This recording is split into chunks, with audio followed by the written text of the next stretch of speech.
Hello, John Dove here, and welcome to episode 28 of the Speed Mooting Partners in Crime podcast. Another great episode today, and we discussed many things, including the Northern Pupillage Fair, both the 2024 edition that took place a couple of weeks ago, and the fact that it's back for 2025. Oh yes, the Northern Pupillage Fair will be back, it will be bigger, it will be better, so we talk all about that. We also discussed various things that we wish we knew when we were law students. We spoke about October at the Advocacy Club and the fact that we have two very exciting sessions, one relating to debating, one relating to civil submissions advocacy, and how it may or may not be Halloween themed. And lastly, we spoke about our upcoming bail application competition. So if you're an aspiring criminal advocate or an aspiring advocate in any area of law, it's a fun advocacy competition to really get your teeth into, and places are still available. So Hayley and I, we really enjoyed recording the podcast. We hope you enjoy listening. Welcome to the podcast. We're live. We're back, Hayley. We're back. Hi, everyone. Sadly, the beach shorts, the vest, it's all been replaced with what the Americans will call a vest, but here in Britain we call a waistcoat. All good things must come to an end, John. They must do. We had a blast, didn't we? It was a good laugh. It was so much fun. Wild. Well, anyway, for those that don't know, we were talking about our holiday last week, where we went to the Canary Island of Tenerife. About 6 times we've been there now or something, isn't it? I think it's got to be at least, yeah. Something like that. We basically started going. We've been every year in October, haven't we? Apart from last year when we went to Palma for a change. Yeah. But then we've still been a couple of times, twice a year. So I think it adds up to about 6 times. Probably is about 6, isn't it? Yeah. And the reason is we absolutely love it. Yeah. Oh, it's brilliant. I did a speech last night about why I like Tenerife. Yeah. Anyway, we've kind of jumped ahead. We haven't done any introductions. Sorry, everyone. My name is John. And my name's Hayley. I'm a criminal barrister. And I'm a commercial solicitor. And we are the Speed Mooting team. So welcome along to the Speed Mooting Partners in Crime podcast. Welcome. Now, we like to name all the episodes, don't we, Hayley? We do. We've had a good stint of Formula One drivers for the last good few weeks, I think. A few weeks, yeah. It's been going for a while. So we're on episode 28. And good news, it's Formula One again this week, Hayley. Oh, I thought you were struggling to find one. No, and there are 2 drivers that have used number 28. Wow. I know. Okay. We're not even going to go down this road. We're not guessing? Okay. There's no way. Yeah, no way in a million years. John knows me very well, so if he says there's no way... I'll give you a hint. Okay, the first guy, his first name and his surname are both... So his surname is a Christian name as well, if you're with me. So just throw 2 random names, I'll see if you get it. Okay, Tom Mark. No. Not even close. Go on, I'm never going to get it. So Will Stevens. Okay. So he drove for Manor. So you might remember I was talking about that team with Jules Bianchi on episode 17. He drove for that team after Jules Bianchi. Right. Infamously had a little... In actual fact, thinking about it now, I have a feeling he may have sadly replaced Jules Bianchi when he unfortunately couldn't continue during the 2014 season. And infamously had a little bit of a battle on track with Fernando Alonso. I always remember that. And so he's a British driver. Didn't last very long in Formula One, and I think he's gone to do big things in the US. And our second driver is Brendan Hartley. Probably won't know. No, never heard of him. Yeah, came up through the Red Bull development program, drove a couple of seasons for... I don't know what the team was called at the time, but I always call them Toro Rosso. They're currently called V-Carb.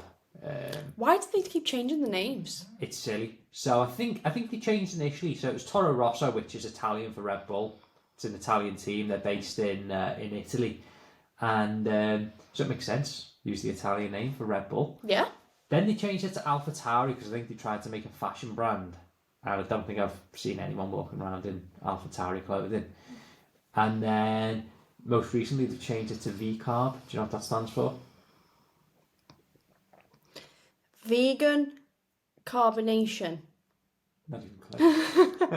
I took a shot. Visa Cash App Racing Bulls. That was going to be my next guess. It just rolls off the tongue, doesn't it? And an honourable mention at number 28, former Everton striker Victor Anachabi. Never hit him. We haven't had an Everton player for a while, so I thought, we've got to get an honourable mention in. He was a good little striker. He was good. I think this whole segment of naming the podcast just shows up my poor knowledge of sports. Can we start naming them after Kardashian episodes or something, and then I'll get them and you won't have a clue? What we could do actually? It'd be interesting, did they name their episodes, or did they have something happens? But I'm sure I could find some pop culture reference to coincide with the name. Yeah, maybe. We'll Anyway, welcome to episode 28, the Will Stevens, Brendan Hartley and Victor Anachabi episode. Welcome. So speaking of Formula One, you've got a nice little treat this evening, haven't you? I certainly have. I am going to see a talk by Gunther Steiner. So for those that don't know, he was the team principal. So that's effectively like the football manager, but in Formula One, of the Haas Formula One team. Mm-hmm. And he became the character, almost the star of the kind of Netflix Drive to Survive series. He's quite a character, isn't he? He's quite the character. And out of the blue, he got sacked last year. And now he's probably making so much more money with so much less stress because he's doing the sort of talking gigs. He's doing punditry on the TV. So I'm really excited to go and watch it. I literally have no idea what this talk is going to be about. No. You'll be fascinated, so will your dad. I'm going to be fascinated, but I saw Gunther Steiner's doing a talk. Sign me up for that. You saw it, did you, John? Hold up. Oh, was it you that pointed it out? Yes, Oh, I right. pointed it out. I sent it to you, and then you were like, me and my dad have booked tickets. Oh, right. So you're welcome. Thank you. So while you're doing that, I'm going to go out for a nice meal, treat my nieces, Abby and Sophie, and to anyone that came to the Northern Pupillage Fair. You will have met them because they helped us out on the day. They were our little ambassadors. They were. They were giving everyone the bags and saying hello. I think that was their first little experience of employment. Might be, actually. Yeah, they really, really enjoyed it. So I'm sure they'll be wanting to come along to many more speed mooting events. I'm sure they will, yeah. Which is fine because it basically is a family business. It pretty much is, isn't it? We're expanding the speed mooting team all the time. Yes. They've got the gear now. They've got the polo shirts. They've got the shirts, yeah. So no doubt, the speed mooting logo is flying around for Zachley now, isn't it? Of course, yeah. Everyone for Zachley knows speed mooting. Mm-hmm. I think it's just really nice as well to expose them. Like, they're really lucky, which they don't realise at that young age, to expose them to professionals because working class background like myself, we don't mingle with professionals really. I didn't mingle with any professionals. The only professionals I came in contact with was teachers until... Sorry? Doctors, if ever you went to the Yeah, GP. teachers, doctors, that's about it. The rest, like businessmen and women, is just a foreign concept. So happy to be giving them a little step up. Oh, absolutely. Into the world, even though now they don't want to be lawyers. I'm trying to convince them, but no, not a chance so far. So, enjoy your meal, Hayley. Thank you very much, John. Speaking of the Northern Pupillage Fair, this was one of our Ask Speed Squad questions. Oh, go on, fire away. Is it coming back? And if it is, when is it coming back? I put the Northern Pupillage Fair on. I thought, this is, we've given everyone an opportunity now. I don't fancy ever doing that again. So, as if, no. Just like Triple H said recently, we're in the business of what next. So it's coming back next year. It's going to be bigger. It's going to be better. If you can imagine that, it was pretty big and it was pretty brilliant as it was. Yeah. But it's going to be even better next year, if you can imagine. Yeah. More exhibitors, more talks. We're going to have a few other little features on the day, which we aren't disclosing yet. You can keep an eye out next year. We'll be disclosing the date fairly soon. Disclosing it. sharing the date. I have to save you with a disclosure form and go, what unused materials, date of speed mooting. I want that. Get the MG6C out. We've pretty much penciled in the date, but we've got it.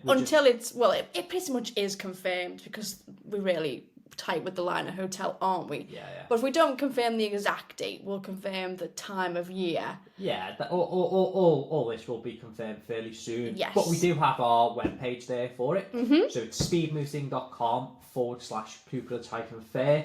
You can pre-register your interest already. We've had a fair few people why wouldn't they? It was a great event this year. Yes. And it's going to be better, so why not pre-register your interest, get in now? Definitely. And we had people coming that were... one girl I was talking to, and she was in her first year A-levels. So she was like 16, 17. Like mental. So why wouldn't she come again and again and again? Of It's course. going to be years before she's going for pupillage. Yeah. So there'll be plenty of people like that. It's amazing how far people have travelled for this as well. I You know, we know. have people coming from London, and when you consider there's pupillage fairs in London and people are coming up to see our one. Yeah. So, you know, it really means a lot for me to see how well received it was. And Yeah. you may have noticed on our social media, we shared some photos of us filling the goodie bags.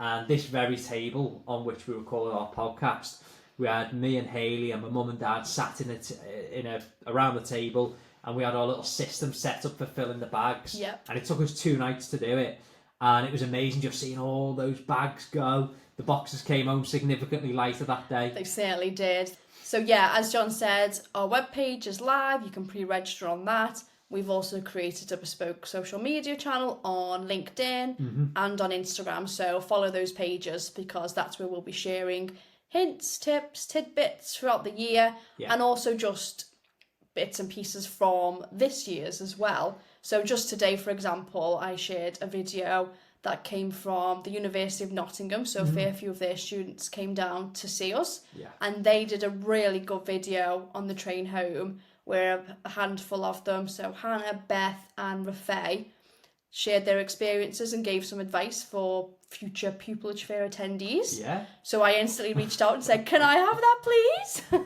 So that's on our channel. So there's lots of good stuff like that to come throughout the year. So get yourself down to our Instagram or LinkedIn. Follow us if you haven't already. Absolutely. So that answers that Ask Speed Squad question. We will be back. Just as Arnold Schwarzenegger says, I'll be back. I'll be back. We're going through an Arnold Schwarzenegger phase because we watched his documentary. Although we're really annoyed, and you know, we need to air this annoyance because somebody somewhere might hear it and might rectify this injustice. Yeah, so Jeff Bezos, if you're listening, you can sort this through Amazon Prime. Whoever owns Netflix. Yeah, Mr. Netflix, sort it out. Yeah, because Mrs. Paramount, put it on there, something. Anyone. Number 1, Terminator 1 is there. Yeah. Terminator 2 is there. We had to pay for that though, didn't we? We did have to pay for that, but at least it was there.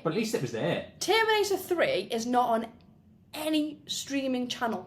Nope. Whatsoever. Nope. You've even got that little handy website, haven't you? Like where to watch it. So if it was anywhere, it will be on that website. It's nowhere. How are you supposed to have a Terminator marathon if the third movie's missing? What's the point in putting the first couple on the... Just utter chaos. utter chaos. So yeah, we're Arnold Schwarzenegger binge is come to a halt very, very quickly. Hoping to continue if someone remedies this.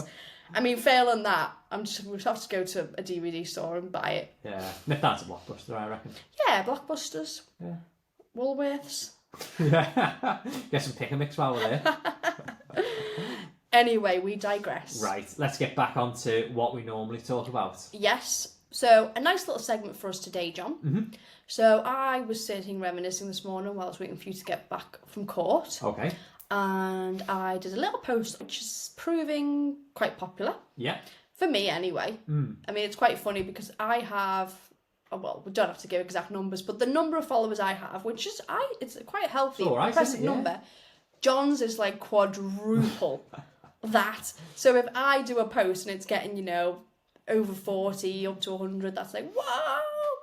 And then John only has to reshare it and he'll have like 100 in like 20 minutes. It's so annoying. But anyway, for me, this is getting traction as a really good post. Good going. And the post is things I wish I knew as a law student. So we'll go through some of them. Yeah. You can share some of yours, John. Okay. And then we'll open it up for our audience to add some more that we can share with everybody as the week progresses. Yeah. So the first thing I said was, I wish I knew the importance of networking as a law student. Yeah. I didn't at all. I don't think I really got to grips with it, if I'm being honest, until I was trainee solicitor level. Because in my head, I just had to get to uni, like the grades, that's what mattered. Go to uni, go home, hang out with friends. Networking was something I'd worry about later on. Yeah. And it seemed like such a foreign concept, such a daunting concept. Like, networking, it means I've got to impress directors of companies and partners at law firms. When in reality, strip it back, it's not a difficult concept at all. Oh no, not at all. All it means is, talk to people, connect with people, and as a law student, you can be doing that with your peers. It's as simple as that. With your peers, go to events, talk to people, connect with them on LinkedIn, strike up conversations, follow up afterwards. And the people that you meet, so you could meet just fellow people in your class, for example, you're going to go on and do completely different paths. Yeah. Some of you might end up in law, some of you might go to the bar, the solicitor route, etc. Some of you might end up somewhere completely different, start a business, and you've connected with them all that way, network with them throughout their careers. Before you know it, you're a solicitor, they're a business owner, and they need legal advice. Where are they going to go? Exactly. So networking is a big one that I didn't do at all, really. Yeah, funny you should mention that. So, I mean, just dealing with the final point about your friends and how they go on. So, really good mate of mine in uni, his brother was in the year below, and we all ended up studying intellectual property together in third year because, second and third years can mix for classes at that point. And this chap has gone on, he did really well with some of the big firms, and has now gone to set his own IP firm up. And now he deals with our intellectual property over here at Speed Mooting, doesn't he? Yeah. Protecting our original ideas and logos and things of that nature. So that's a really good connection to have through just friends. Just that you've got nurturing that relationship as well. So it's amazing. So you just don't know what your friends are going to do, and it can lead to referrals, things like that. Particularly if you go to the bar and it's a referral profession, and lots of your friends are solicitors, could be a good source of work. And it's easy for relationships to fizzle out, isn't it? Once you finish college, university, you qualify and you move firms, you move chambers, etc. You can lose touch with these connections. So it's important not to let that happen, because you never know when you're going to need somebody or when they're going to need you. So just keep it in touch. LinkedIn's the best way. Yeah. Keep in touch on LinkedIn. Reach out to people occasionally. Shall we get together for a coffee? What have you been up to? Just nurture those relationships. Yeah. And the other thing, I mean, I often say that I certainly didn't get involved enough at university, and no doubt this is something you'll talk about. But funnily enough, networking is probably the one thing I did and didn't even realise I was doing. So, we had... as I say, I didn't really have much involvement in the societies. I was paid my £5 a year to be in the bar society, but didn't really do anything. But what I did do is I would go to some of the events that they set up, and they'd bring barristers in to do talks, and then you'd have mingling afterwards.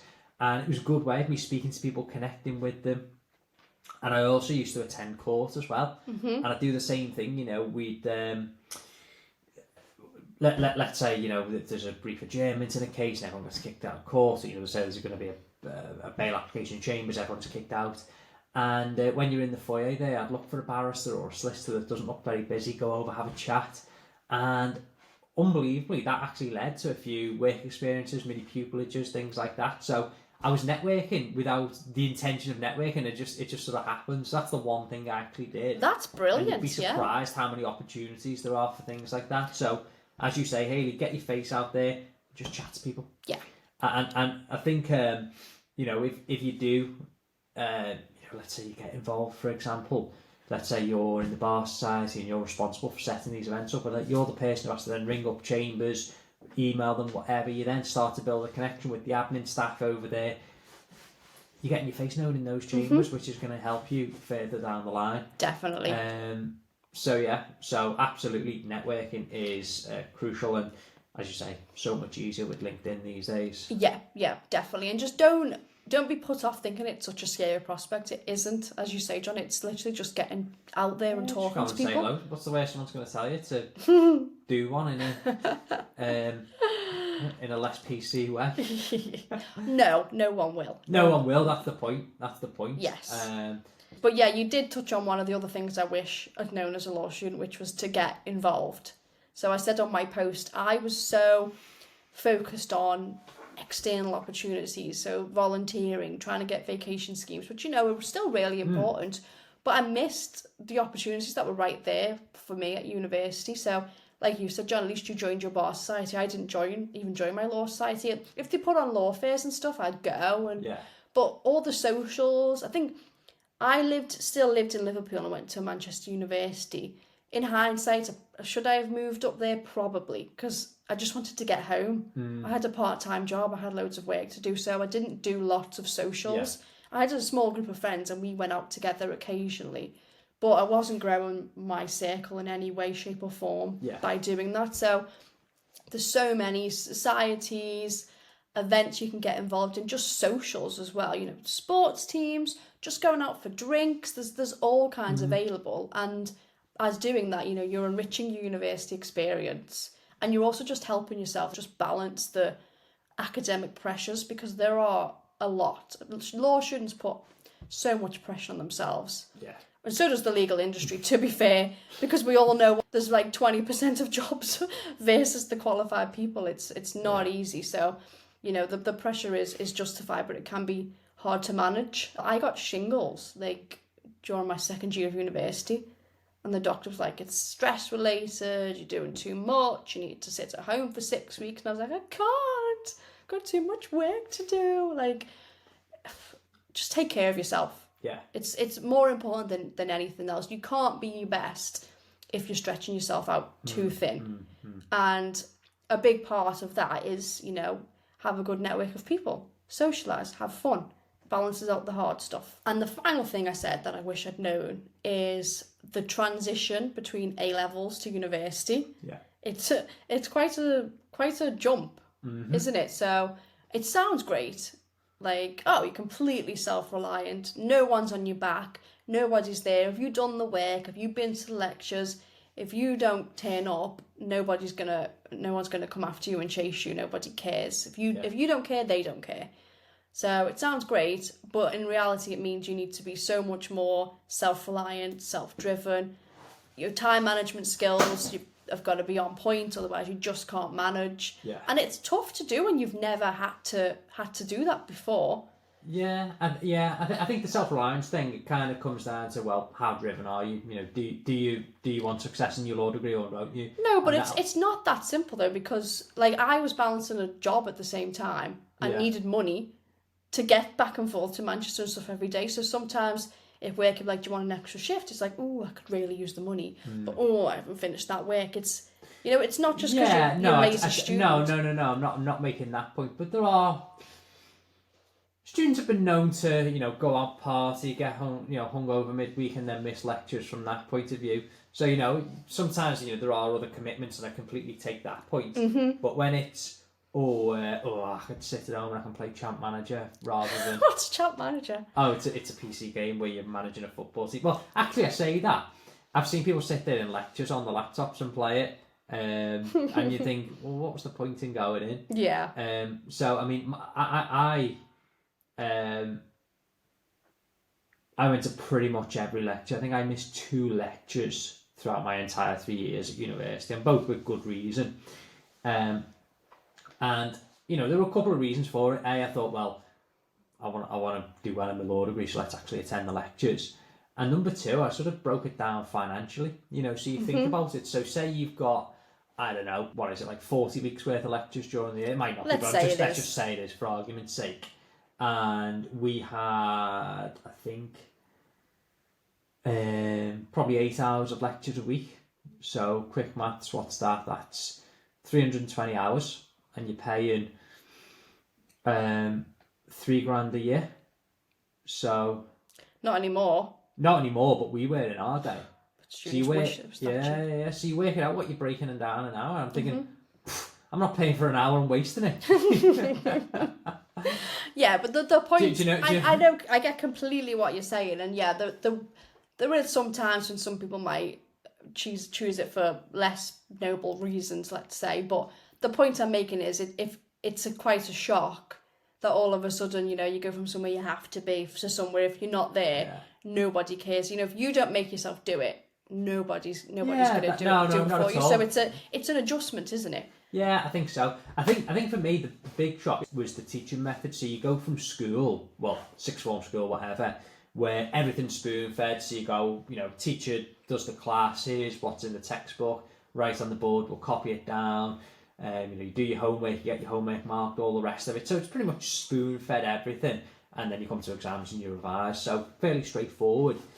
And then you go to university, whereby it's, you'll have, different universities may operate differently, but ours was sort of, you might have 2 hours of lectures for that one particular subject per week, and they teach you the bare bones in the lecture, and then you've got your tutor and say, right, well, here's the 300 pages of reading you've got to do this week. So you're kind of learning the very basics in the lectures, and they'll set the outline for you, and this is the case that's relevant on this. But then you've got to go away and you've got to read those cases, you've got to understand them, and it might be articles that they want you to read. I think back to university, and we had one particular chap that taught us in a particular subject. I won't say the subject because people will probably figure out who it is. And he wrote the cases and materials book, and so it's I bet he took it very personally if you hadn't done the reading then. Ooh.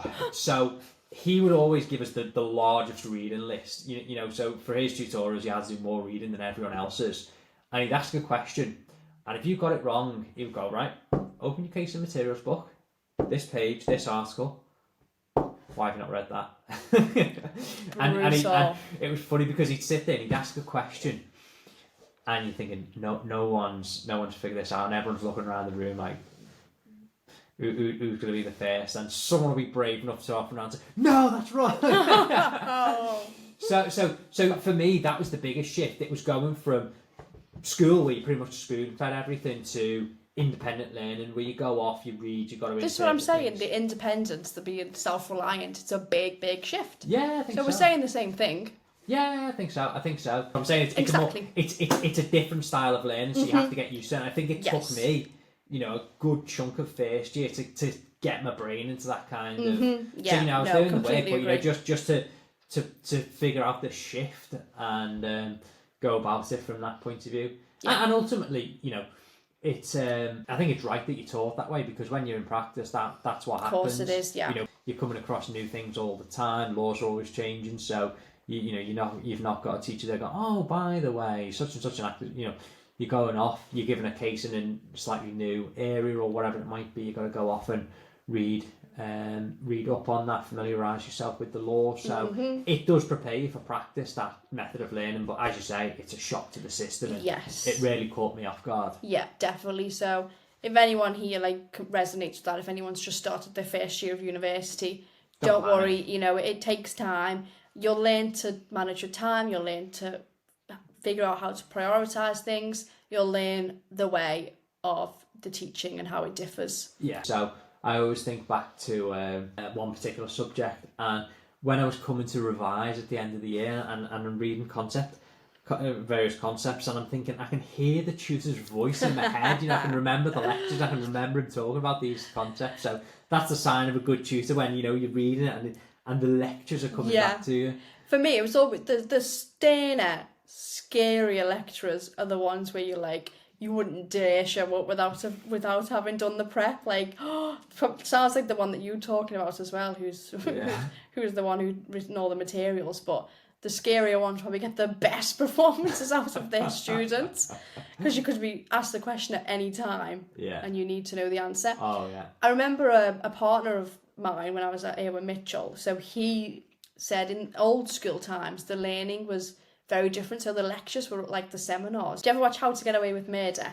I did. I started watching season 1 when it came out years and years and years ago. And I caught a few episodes, but didn't. To be fair, I never finished it, but the couple of seasons I did see are really good. So I'll put a little clip up here so people can see. But the way they do it is you go to your lectures completely prepared, and they'll just say, so first day, criminal law. So who can tell me what mens rea is? John Dove. And you have to just stand up in the lecture hall and like give the answer. Okay. Okay, great. Now what about actus reus? Hayley Crombleholme. And that's the way they do it. Oh, okay. And that's the way it used to be for a lot of... It might still be that way for some universities. Tell us the facts. Connor Walsh. The Commonwealth v. Gina Sadowski was a case of attempted murder. The defendant, Miss Sadowski, worked as the second assistant to the victim, Arthur Kaufman, the CEO of an advertising agency. Miss Sadowski was not only his assistant, though. She was also his mistress. What happened after Mr. Kaufman's wife of 27 years, Agnes, found out about the affair? He ended the relationship and transferred her to the accounting department. That's when she allegedly switched one of his blood pressure pills for an aspirin, which he knew he was allergic to. What occurred when Mr. Kaufman ingested the aspirin? There's a word for the method, which I'll Google and put up here, but that's the way they used to teach, where now the lectures are informative, aren't they, as you say? Yeah. The skeleton arguments of universities, and then you have to go away and do all the background reading and go to your seminars prepared.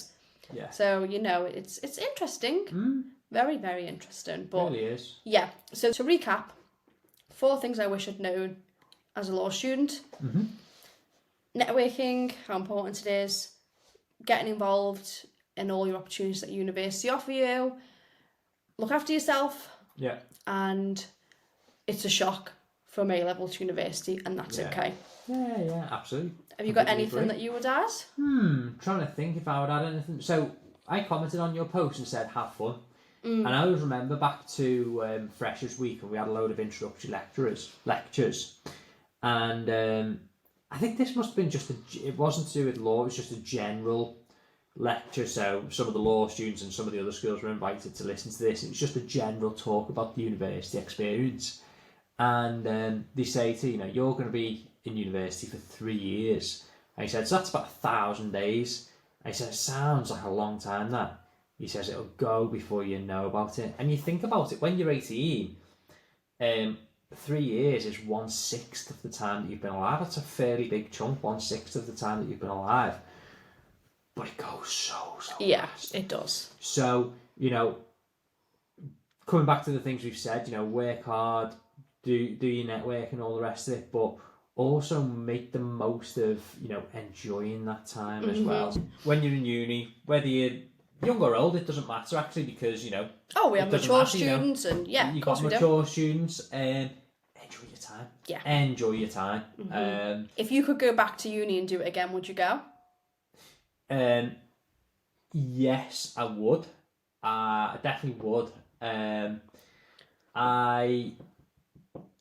Because ultimately the goal was to be a barrister, and I think there might be other routes around it now, but I definitely would. I enjoyed the university experience, so I'd do it again. Yeah. I don't think university is for everyone, and I think if you, there's so many good career paths out there that don't require degrees, and there's alternative ways of getting into various careers. Yeah. And also, I think there's ways into law now without a degree as well. Yeah. So I don't think a degree is for everyone, and also the other big factor is that we could do a degree for $9,000 back then. You can't even do a year of a degree now for that. No. Yes, I would. Would I do a law degree? I don't know, because I was tossing up at the time between an engineering degree and a law degree. I would have probably enjoyed an engineering degree more, I suspect, putting the maths to good use, and then done a GDL at the end of it. But I had no idea when I was 18 that a GDL existed. I was exactly the same. I really wanted to do English literature, but thought, no, I ultimately want to be a lawyer, so I'm going to have to do a law degree. Hindsight. There we are, hindsight. But having said that, had I have gone down that route, would speed mooting exist? Probably not. Blasphemy. Could you imagine a world with no speed mooting? So I don't regret. There's literally, I'm one of those people. I don't regret a thing because if one thing changes, like Back to the Future, isn't it? Yeah. One thing changes, it changes. If they said you everything. could go back to uni, but the butterfly effect will be there, and every little change you make could change the course of the future. No, I wouldn't. Not a chance. Yeah. Not a chance. It's crazy, isn't it? Well, we're getting really deep and philosophical today, aren't we? I know. Yeah.